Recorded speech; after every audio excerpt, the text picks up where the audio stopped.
Tras los fenómenos atmosféricos y sísmicos, Puerto Rico debe estar más preparado y con mayor conciencia y conocimiento de las buenas prácticas en arquitectura, diseño y construcción. ¿Cómo lo haces? Aquí tendrás el acceso a este conocimiento de forma fácil y sencilla. Ahora comienza Arquitectura en Blanco y Negro.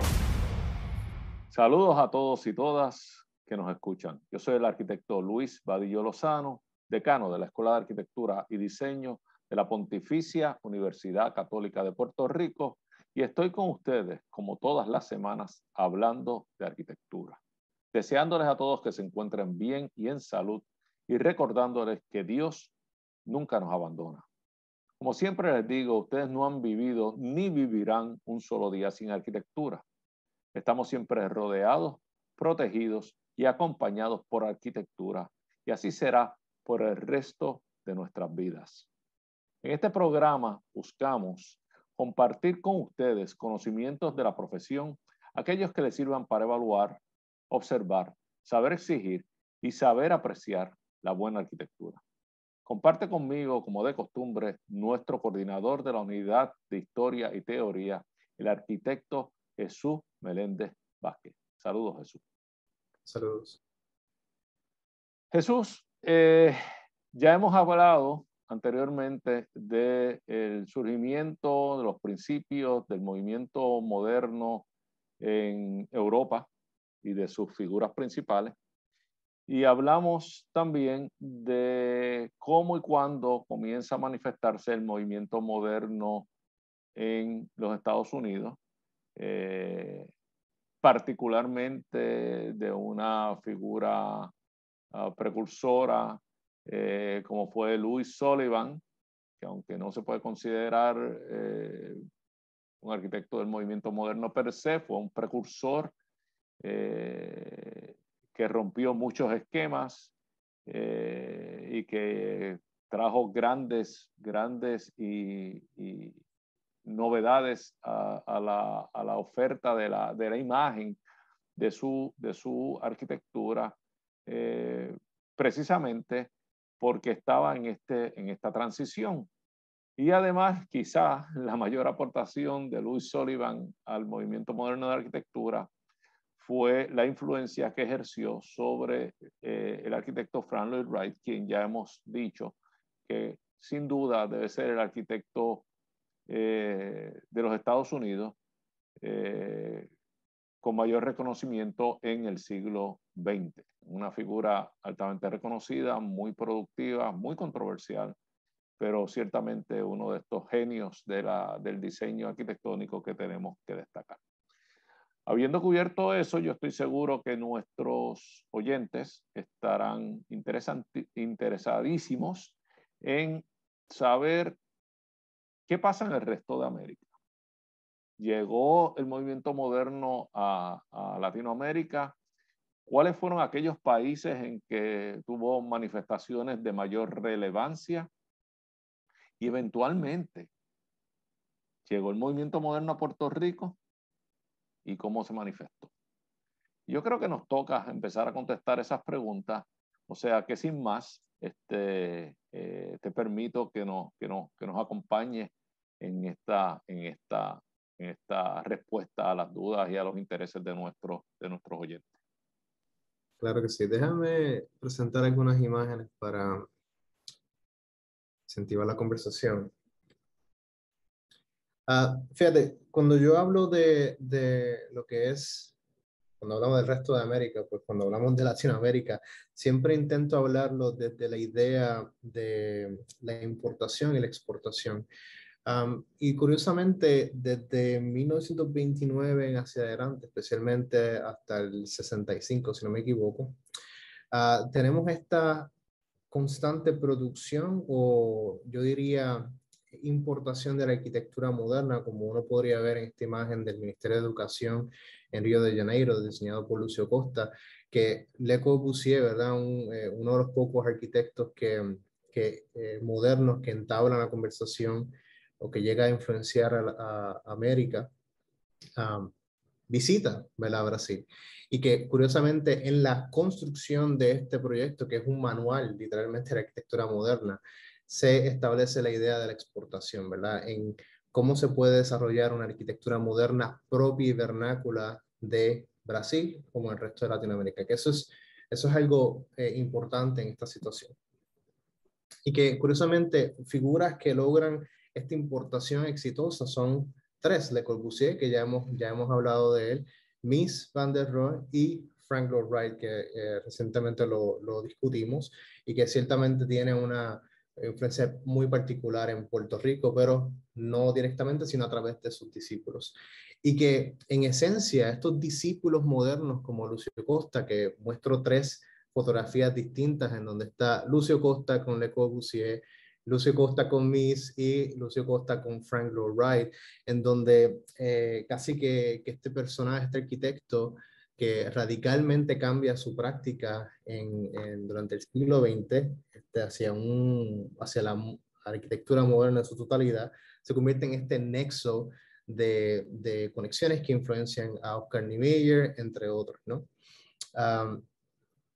Y que ciertamente la idea o inclusive aquello que no logró mucho Mies, como escribir, ¿verdad?, manifiestos, Le Corbusier, entre los tres, es el que tiene mayor impacto en la arquitectura en Latinoamérica, ¿verdad? Porque el manifiesto, el texto impreso viaja hasta más rápido, ¿no? Y tiene hasta mayor influencia y capacidad de reinterpretación, ¿verdad? Inclusive Le Corbusier hizo tres conferencias en 1929, que curiosamente ahí es donde ocurre toda esta proliferación, dando conferencias en Brasil, Uruguay y Argentina. No sé si tienes algún comentario, porque me parece peculiar estos dos sketches de Le Corbusier haciendo una propuesta utópica para Brasil, ¿no? Esta ciudad y este volumen continuo que otros arquitectos como el arquitecto Amancio Williams tienen reinterpretaciones de estos proyectos.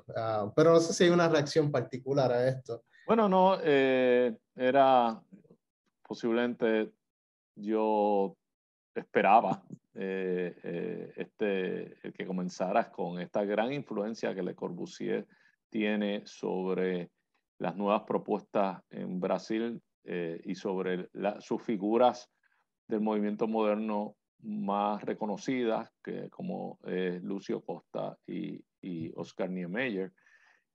Ciertamente, uno ve estos sketches, uno ve la propuesta que luego en la que concluyó la ciudad de Brasilia, que nosotros la vimos ya, y uno ve las ideas el ideario y las ideas de Le Corbusier y las aspiraciones de Le Corbusier en todas plasmadas en esta propuesta producida por Lucio Costa.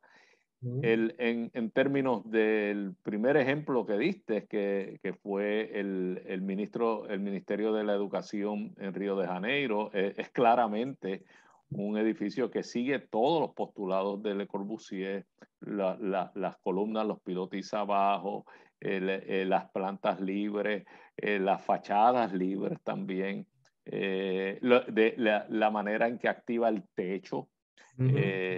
O sea, es Le Corbusier por todos lados. No hay duda de que aunque ciertamente tú enseñaste unas fotos bellas de Lucio Costa con estos grandes genios, incluyendo con Mies e incluyendo a Frank Lloyd Wright, sin duda debe de haber sido Le Corbusier quien más le impresionó y quien más le impactó y lo moldeó. O sea que está interesantísimo. Por favor, continúa. Sí, fíjate, me gustaría añadir un comentario breve sobre esto. Hay algo peculiar en el libro Hacia una nueva arquitectura, Vers une architecture de Le Corbusier, porque de todos los postulados que él hace, el que más tiene impacto es 2 de 3 recordatorios para los arquitectos: la idea de la masa, el volumen del edificio y la superficie. Y que inclusive en estos sketches, la idea de la masa y la superficie son elementos constantes y que son realmente agilizan el proceso de importación y asimilación, ¿verdad?, en Latinoamérica. O sea, lo vemos, por ejemplo, si hablamos de la proliferación de esta arquitectura moderna en Latinoamérica, lo vemos en Brasil, lo vemos en México, constante masa y superficie, lo vemos en Venezuela con Vegas Gallia en el Polar Building, lo vemos también en Uruguay con Eladio Dieste, que va más allá. Hay una invención inclusive de un nuevo sistema de construcción, utilizando el ladrillo como material principal. Lo vemos en Argentina con Amancio Williams, que es la versión 2.0 de la Vila Sagua, pero para una sala de espectáculo plástico. Y ciertamente lo vemos en Puerto Rico, ¿verdad? Esta importación de arquitectura moderna tropical, ¿no? Una idea que siempre me gusta explicar, por ejemplo, a mis estudiantes, cuál es esa diferencia de esas modernidades de Europa y Latinoamérica, es que una es centrada en la traducción de utilización de nuevas tecnologías y materiales, y la otra es utilizando la modernización como un agente para poder determinar una cultura nacional, ¿verdad? Una identidad. En este caso, para mí uno de los mejores ejemplos para comenzar es este proceso de modernización de Brasil, con el presidente Juscelino Kubitschek, que ya lo discutimos anteriormente, pero que es un ejemplo principal. No sé si quieras comentar. Sí, quiero comentar algo, y es que podrían quizá preguntarse los que nos están escuchando y los que nos están viendo. No sé si puedes volver a los esquemas de Le Corbusier. No, los dibujos aquellos sobre las ciudades anterior, sí, exacto. Y es que, ¿por qué? Yo creo que nos podríamos preguntar por qué fue esta figura de Le Corbusier y los modernistas europeos en términos generales, quienes quizás tuvieron mayor capacidad de influencia sobre América Latina, más que el mismo Frank Lloyd Wright, a pesar de que Frank Lloyd Wright estaba físicamente más próximo, si es que esa distancia es medible. Pero yo creo, y me parece no equivocarme si afirmo, que la coyuntura histórica de desarrollo, de necesidad de urbanizar, de producir arquitectura que venga a resolver problemas básicos para la ciudadanía, como es la vivienda, en grandes cantidades, se parecía más ese tipo de problema y ese tipo de reto y desafío a aquellos que enfrentó la Europa de la posguerra.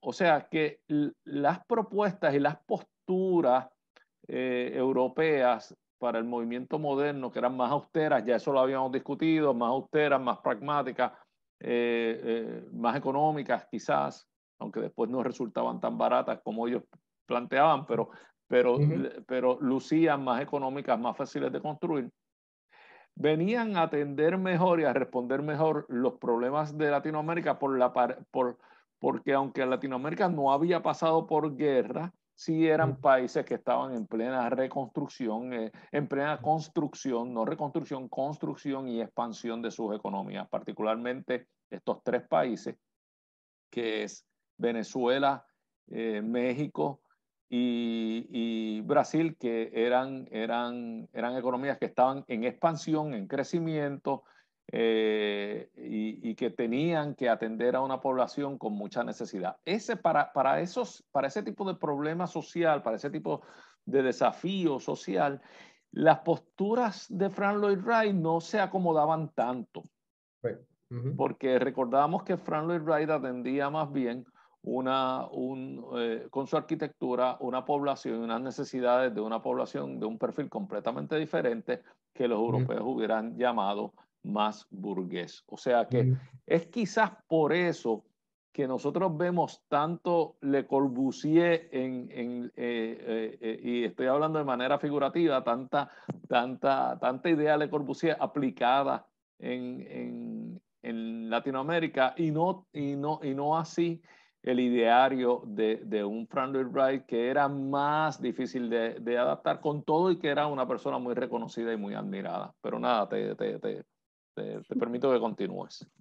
No, fíjate, me gustaría desarrollar sobre eso, porque la realidad de la arquitectura, por ejemplo, de Brasil, México y Venezuela, que creo que también comparte con la proliferación de la arquitectura moderna en Europa, es que tienen un cliente en común y son los gobiernos, ¿no? Correcto. Que lo habíamos mencionado anteriormente. Exacto. Como uno de los de las exigencias casi o de los requisitos del movimiento moderno en Europa. Sí, no, definitivo. Y en el caso de Brasil, que pasa por unos cambios políticos y económicos, ¿verdad? Que esto logra a dar paso al acceso de una arquitectura que es moderna ciertamente, pero tiene principios racionales, ¿no? Y una de las primeras muestras de arquitectura en Brasil, puntualmente, ¿verdad? Como importación clara, fue gracias a este arquitecto ruso que se llama Gregory Warchavchik, en 1928, ¿verdad? Un año antes de la llegada de Le Corbusier, y cómo se empieza a proliferar esta idea desde el espacio doméstico, intelectualmente con Le Corbusier y sus conferencias, y obviamente Lucio Costa, que tiene esta influencia no solamente arquitectónica, pero también urbana, ¿verdad? La ciudad como proyecto de la modernidad, como lo vemos en el caso del Ministerio de Educación. Y algo curioso, que por eso es que hablo sobre la idea de la masa y la superficie, en el fondo aquí sobre la idea del azulejo, ¿verdad? Que es un elemento que es reinterpretado en la arquitectura, no solamente en Brasil, pero también lo que sería México. Y obviamente la idea de establecer una identidad nacional como agente modernizador de Latinoamérica. Ocurre similarmente esta idea de inclusive aplicar principios del urbanismo moderno en los campus de la universidad. Pero curiosamente en el caso de México tenemos la Revolución Mexicana de 1910 a 1920, que es el precursor, ¿verdad? O el detonante de la modernidad o la historia moderna de México, que inclusive el gobierno acude a las artes, ¿verdad? Como a los artistas y muralistas como Diego Rivera, José Orozco y Siqueiros, si no me equivoco, en donde la historia era una temática para poder reivindicar la identidad nacional, ¿verdad? Inclusive en momentos de importación directa y en conversión, como lo que sería el arquitecto Juan O'Gorman, cuando hace esta primera casa funcionalista de Latinoamérica, que es una traducción literal del Towards a New Architecture, que inclusive se hace antes de la Villa Sagua, con los principios en pilotis, la superficie, la ventana corrida, etcétera, se vuelve el precursor, ¿verdad?, de la arquitectura moderna de Latinoamérica. Antes que te vayas de esa vista, bueno, podemos ver la siguiente, porque también sobre la casa de Gorman. Y yo supongo que aquellas personas que están viendo este programa y ven esta casa de Juan Gorman o Gorman y la de Warchavsky, el ruso, del 29 esta y del 28 aquella, dirán, pero ¿cómo es posible que en esa época se estuviera haciendo este tipo de arquitectura? Si te mueves a la siguiente imagen, yo supongo que mucha gente estará en este momento sorprendido de que estamos hablando de arquitectura que se estaba diseñando en el 29, y obviamente lo estás comparando perfectamente bien esta casa de Diego de Rivera con la obra de Frank Lloyd Wright, de Le Corbusier, y se ve claramente la influencia. Pero es esta austeridad en la volumetría que tiene las propuestas de Le Corbusier, las propuestas europeas en general, que permiten acomodarse mejor a la realidad latinoamericana de crecimiento y expansión de esos países en ese momento. Adelante. Definitivo. Inclusive esta idea no solamente ocurre en lo doméstico, también nos movilizamos a estos diseños urbanos de los campus, que en el caso de Juan O'Gorman diseña el mural, ¿verdad?, de la biblioteca de la UNAM, que curiosamente para la idea del muralismo, ¿verdad?, para Juan O'Gorman elevaba a la categoría del arte la arquitectura, ¿verdad? Claro, y había una necesidad de llevar el mensaje de manera gráfica a una sociedad tenía grandes sectores analfabetas y como tú bien dices, surge toda esta arquitectura luego de la revolución, del levantamiento y la guerra en México. Por lo tanto, era necesario contar la historia, pero escribirla no iba a llegar a la totalidad de la población. Por eso tanto grafismo en esta arquitectura mexicana. Y vemos grandes muralistas como es Diego de Rivera. Jesús, se nos acabó el tiempo. No pudimos llegar a cubrir todo el material que queríamos, y en la segunda mitad no vas a estar con nosotros porque voy a estar compartiendo la segunda mitad del programa con el director de nuestro programa de arquitectura, y ahora me refiero a programa académico. O sea que tendrá que ser para la siguiente semana que estaremos terminando este tema y entrando, espero, en el movimiento moderno ya en Puerto Rico y en el Caribe, porque hay otras islas como Cuba y la República Dominicana que tienen grandes ejemplos del modernismo. Pero nada, gracias una vez más. Ahora sí, hoy me despido de ti, aunque no me despido de todo el público, porque les digo que volvemos en unos minutos con Arquitectura en Blanco y Negro. Gracias, Jesús. Gracias. Arquitectura en Blanco y Negro. Amigos, aquí de regreso. Esto es Arquitectura en Blanco y Negro, programa en el cual todas las semanas les estaremos compartiendo conocimientos válidos y útiles acerca de esta bella profesión de la arquitectura. Y ahora, con la ayuda de una nueva tecnología, además de escucharnos en Católica Radio, podrán vernos a través de las redes de la Pontificia y por YouTube. Nuevamente, como les deseé en un comienzo, espero que se encuentren todos bien y en salud. Y recuerden, Dios nunca nos abandona. En esta segunda mitad del programa, comparte conmigo nuestro director y mi mano derecha en el decanato, el arquitecto Juan Emanueli Benvenuti. Como les dije en la primera mitad, vamos a hacer un paréntesis en este programa de los temas de arquitectura para hablar sobre un tema importantísimo de nuestra Escuela de Arquitectura y Diseño Rafael Hernández Colón de la Pontificia Universidad Católica de Puerto Rico, y es este proceso que tenemos y que estamos viviendo en estos momentos de retorno a la presencialidad. El pasado 22 de febrero comenzaron los cursos de laboratorio y talleres a retornar a la modalidad presencial, y nosotros en la Escuela de Arquitectura caemos bajo esa clasificación. Quiere decir que desde el 22 y particularmente el miércoles 23 hemos estado recibiendo a nuestros estudiantes presencialmente y a nuestra facultad también. Y tengo a nuestro director para que nos comente cómo han ido las coordinaciones de este retorno después de casi 2 años o de 2 años, podríamos decir, y redondear a la modalidad presencial a la que estábamos acostumbrados, pero que llevamos muchos meses sin tenerla, y cuáles son básicamente los protocolos y las precauciones que estamos tomando, cuál ha sido la reacción de nuestros estudiantes y de nuestra facultad y cómo lo estamos pasando, cuál es el grado de asistencia, etcétera, etcétera, etcétera. Nada, sin más preámbulos, quiero primero darle la bienvenida a nuestro director, Juan. Gracias por acompañarme en la tarde de hoy.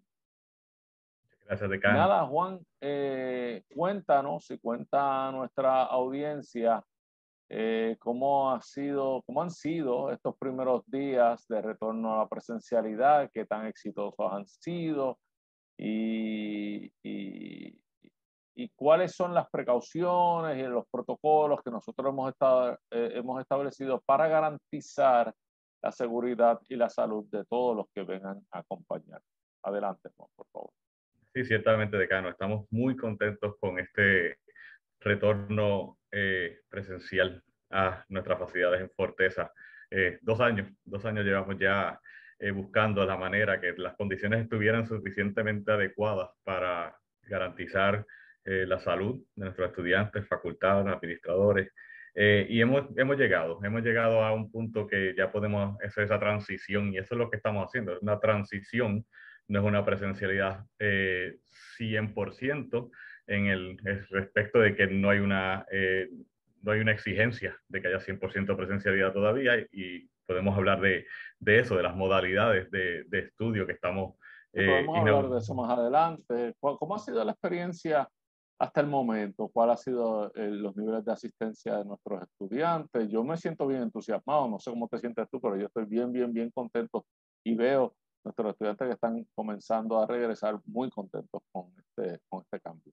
Sí, ciertamente ver estos estudiantes caminando por nuestras aulas, por nuestros pasillos, llegando a sus salones de clase por primera vez en 2 años, básicamente, y verles, como estaba mencionándole anteriormente, encima de las mascarillas, o sea, no le vemos la cara completa, pero le vemos esa mirada en los ojos y se sabe que se están sonriendo porque están viendo las facilidades, están encontrando su espacio en la escuela, están viendo estudiantes, amigos, que no han visto quizás en todo este tiempo, viendo profesores. Nuevamente, ha sido una experiencia bien gratificante, yo creo, y recibí muchos comentarios de pasillo al respecto, que les hacía falta regresar a la escuela, es parte de la cultura de la escuela que estemos todos allí. Ha habido una asistencia muy buena, con todo y que los estudiantes tienen la opción de estar remotos o presenciales en nuestros cursos. Estamos más o menos en un 40%, de un 40-45% de asistencia presencial, que para nosotros eso es increíble. Es Una escuela. increíble después de tanto tiempo y quizás una cosa, un detalle que debemos de comentar con nuestros oyentes es que hay algunos de estos estudiantes, y a lo mejor puedes abundar un poco en esto, que nunca han estado presencialmente en nuestra escuela, que es la primera vez que están presencialmente, que conocían a sus compañeros a través de la virtualidad del Internet y a sus profesores a través de la virtualidad del Internet. Yo mismo, como profesor, he conocido estudiantes que han sido estudiantes míos durante los últimos 3 semestres y que no los conocía presencialmente. Y cuando los veo son iguales pero diferentes, son más altos, son más grandes de los que yo lo veía. O sea, es como que un encuentro con esta persona que tú conoces pero que nunca habías visto. Y lo mismo le pasa a ellos con nosotros, supongo, con sus compañeros y con la escuela en términos generales. De hecho, quizás puedes comentarnos sobre nuestro programa de diseño gráfico digital, estudiantes que nunca han estado en la escuela, a pesar de que nosotros trabajamos y le facilitamos el área de trabajo físico, pero ellos nunca lo han utilizado y están a punto de graduarse. Cuéntanos un poquito de eso. Sí, ciertamente el inicio de nuestro programa de diseño gráfico digital comenzó en agosto del 2020, o sea que ya estábamos en plena pandemia.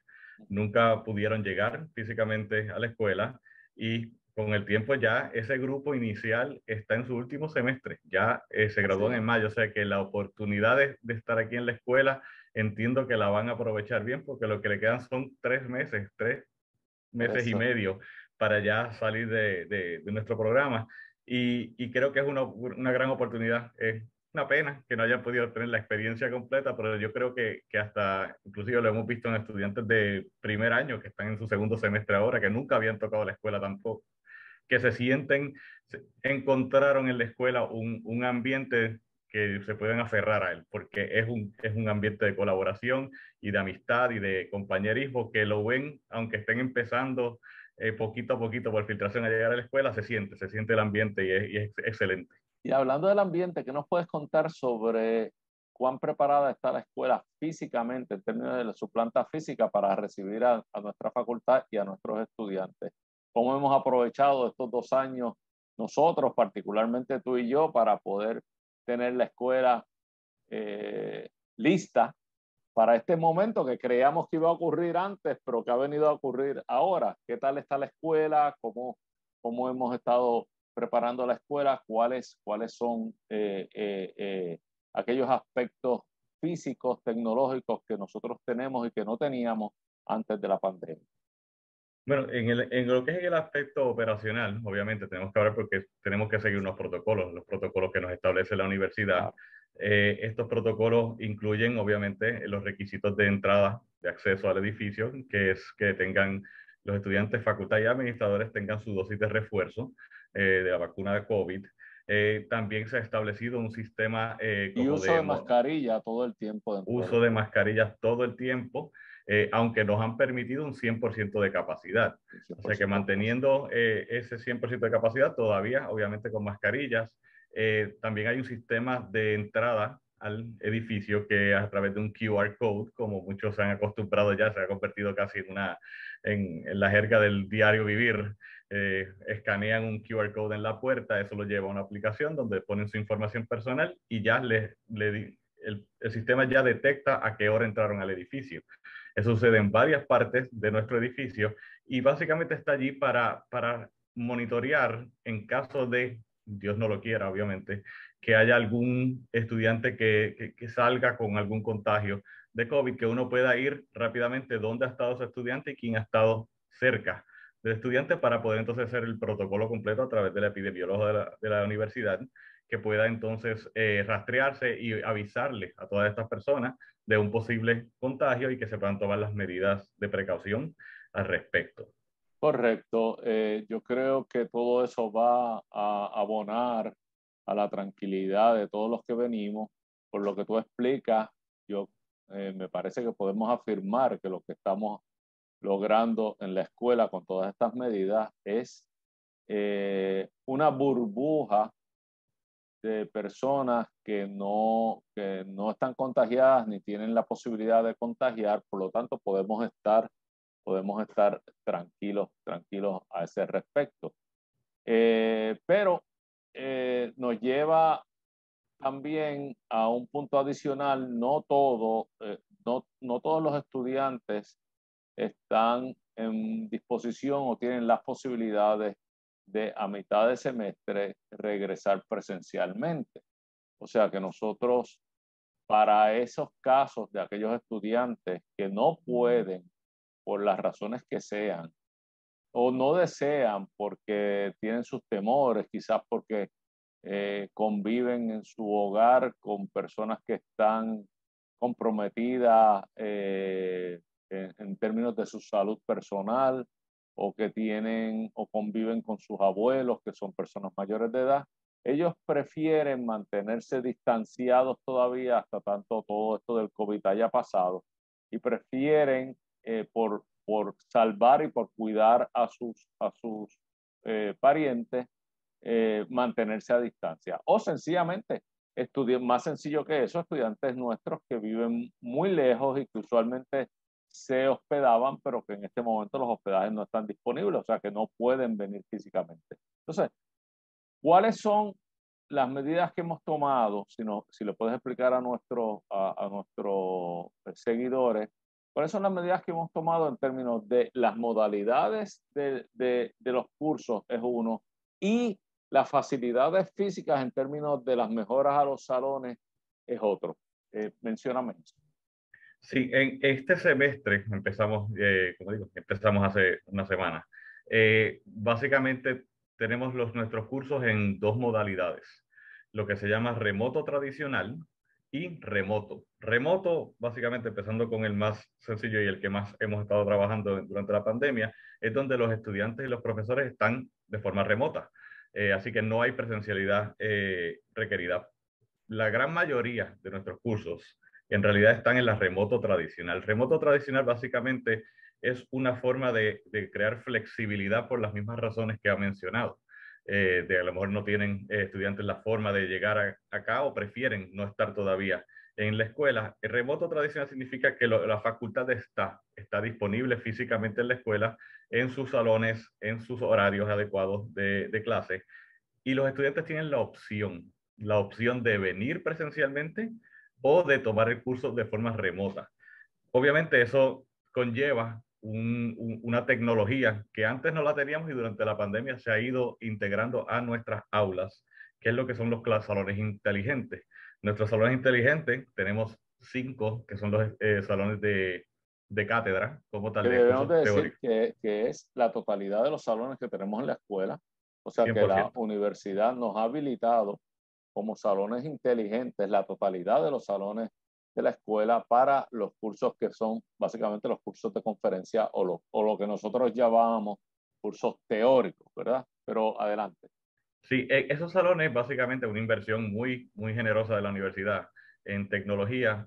De esta manera, de la forma que están situados estos salones, el profesor o la profesora está dando su clase presencialmente como siempre, tiene la posibilidad de tener estudiantes presencialmente, pero a través físicamente en el salón. Físicamente en el salón. Y si tiene estudiantes que están de forma remota, los estudiantes los van a ver al profesor y van a ver a todos sus compañeros a través de múltiples cámaras en cada salón de clase, sistema de audio y donde micrófonos y bocinas, donde estudiantes en remoto pueden oír al profesor y todo lo que está pasando en el salón, pero a la misma vez el profesor puede escuchar a los estudiantes que están remotos, que eso es súper importante para que en caso de que quieran intervenir en el curso, se le pueda hacer una pregunta o puede haber un diálogo como tal, pues puede pasar en audio. No obstante, también hay unos televisores, unos monitores en cada salón donde el profesor está viendo las caras de los estudiantes que están remotos. O sea que no es como perfectamente sería presencialidad, pero yo creo que es un paso agigantado. Es un grado bien cerca a la presencialidad, o sea que Sí. ese estudiante, en vez de sentirse como hasta el momento se ha sentido en su computadora solo, viendo la cara del profesor y quizás los compañeros suyos en cuadritos, ese estudiante ve actualmente el salón, tiene una experiencia de salón de clase y ve al profesor caminando por el salón y demás. Quiere decir que es un adelanto, es un cambio de experiencia y es un insertarlo a un nivel superior, que a mí me parece que es maravilloso. O sea, esto de la tecnología es maravillosa y nos ha permitido y le va a permitir a esos estudiantes que todavía por las razones que explicamos anteriormente escogen no venir presencialmente, le permiten una transición más suave a lo que eventualmente esperamos para todos sea la presencialidad. Entonces, explícame una cosa, quiere decir que estos proyectos, nosotros tenemos los cursos remotos, que son remotos tanto para el profesor como para los estudiantes, quiere decir que nadie tiene que asistir presencialmente a nuestras facilidades, porque así están establecidos los cursos, pero tenemos estos cursos que son remoto tradicional. Estos cursos remoto tradicional, entonces el profesor siempre tiene que venir y es opción del estudiante asistir o no asistir presencialmente. Ahora, el estudiante tiene que asistir o presencial, está obligado y es parte de su compromiso, tiene que asistir o presencial o virtualmente. La asistencia del estudiante es mandatoria. ¿Es así? Sí, ciertamente. La asistencia es compulsoria como siempre para todo estudiante, para cada curso. Simplemente tienen la flexibilidad de estar presencial o remotamente. Los profesores toman asistencia de la misma manera, distinguen inclusive listas de quienes están presenciales y quienes están remotos, que también nos ayudan en caso de algún contact tracing que se pueda hacer. Pero tienen que estar en la clase. El que no quieran estar presencial no les exime de no estar al curso porque tiene la opción remota siempre disponible para ellos. O sea que el aprovechamiento académico en ese sentido siempre está la oferta académica garantizada por la universidad y el aprovechamiento académico queda en manos del estudiante, con una tecnología mucho más avanzada y con unas condiciones muy superiores, incluso las que ha tenido hasta el momento. A mí me suena fantástico, a mí me suena fantástico.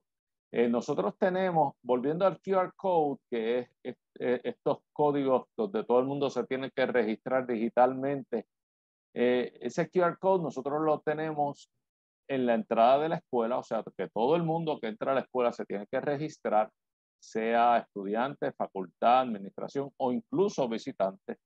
Todo el que entra a la escuela tiene que tener la tercera dosis de vacuna, entiendo. Y hay otros QR codes que están en espacios especiales, como es la biblioteca, como es el aula magna y como es el Fab Lab. Quiere decir que el movimiento de nuestra población a través de la escuela, que es una escuela de planta abierta, el resto de los espacios que son cerrados está monitoreado y sabemos quién estuvo, dónde y cuándo.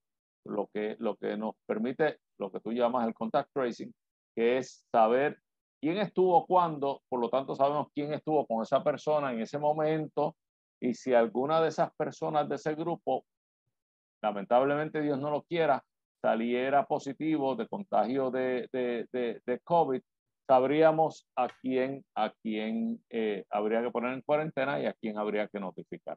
O sea que me parece que está toda la mesa servida para un ambiente que inspire a la seguridad y a nosotros, no sé cómo tú te sientes, lo único que nos toca es invitar a todos aquellos que se sientan en la disposición a que vengan a nuestra escuela y a que vengan presencialmente a nuestra escuela porque estamos listos. No sé si antes de terminar el programa quieres decir unas palabras adicionales, Juan. Muy rápidamente, simplemente decir que estamos súper contentos de esta transición, de esta llegada a la presencialidad. Nos hacía falta, le hacía falta a los estudiantes, nos hacía falta a nosotros. Así que agradecemos la oportunidad de poder atender a nuestros estudiantes de esa manera. Gracias, Juan, y gracias a ti, que sé que te has esforzado grandemente en este retorno a la presencialidad, así como otros miembros de la escuela. Ciertamente somos un equipo pequeño, pero lo hacemos, al final lo hacemos. Hacemos la magia y lo hacemos en pro de nuestros estudiantes, en pro de nuestra facultad y de seguir siendo una gran escuela como siempre hemos sido. Y nada, ya nos toca despedirnos. O sea que quiero agradecer a la Pontificia Universidad Católica por la oportunidad y a todos los que nos han acompañado en el día de hoy. Ciertamente para nosotros y para mí, el arquitecto Luis Vadillo Lozano, es un placer poder estar con ustedes todas las semanas en esto, Arquitectura en Blanco y Negro. Y los invito a que nos acompañen la próxima semana, que tendremos nuevos y muy interesantes temas. Gracias, Juan, y hasta la próxima. Muchas gracias. Todos vivimos en sintonía con la arquitectura. Queremos escuchar tus ideas, dudas y preocupaciones. Escríbenos a arquitecturaenblancoynegro@pucpr.edu. Arquitectura en Blanco y Negro es una producción de la Pontificia Universidad Católica de Puerto Rico.